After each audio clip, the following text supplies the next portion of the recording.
मुंबई पुणे एक्सप्रेसवेवर भीषण अपघात, तिघांचा जागीच मृत्यू। मुंबई पुणे एक्सप्रेसवे दररोज हजारो गाड्या, वेगांशी चाललेली स्पर्धा आणि एका क्षणात होत्याचं नव्हतं करणारा भीषण अपघात। मुंबई पुणे द्रुतगती महामार्गावरील मिसिंग लिंक या परिसरात आज एक भयंकर अपघात घडला आणि या अपघातात तिघांचा जागीच मृत्यू झाला आहे, तर 4 जण गंभीर जखमी झाले असल्याची माहिती आता समोर आली आहे।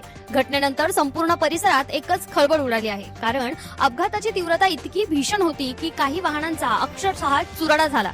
प्राथमिक माहितीनुसार भरधाव वेगात असलेली एक बस अचानक नियंत्रणाबाहेर गेली आणि समोरून जाणाऱ्या 3 खासगी वाहनांना तिने जोरदार धडक दिली।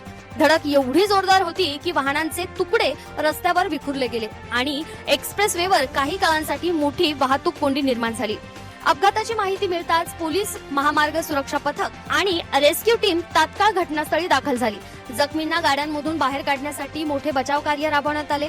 त्यानंतर गंभीर जखमींना तातडीने जवळच्या रुग्णालयात दाखल करण्यात आलं आहे, तर मृतांच्या ओळख पटवण्याचं काम सध्या सुरू आहे।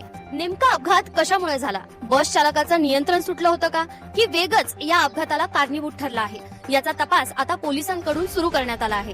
पण या भीषण घटनेनंतर पुन्हा एकदा एक मोठा प्रश्न समोर आला आहे, ते म्हणजे एक्सप्रेसवेवर वाढणारे अपघात नेमके कधी थांबणार? वेगावर नियंत्रण आणण्यासाठी आणखी किती जीव जावे लागणार आणि मिसिंग लिंक सारख्या भागांमध्ये सुरक्षेच्या उपाययोजना पुरेशा आहेत का?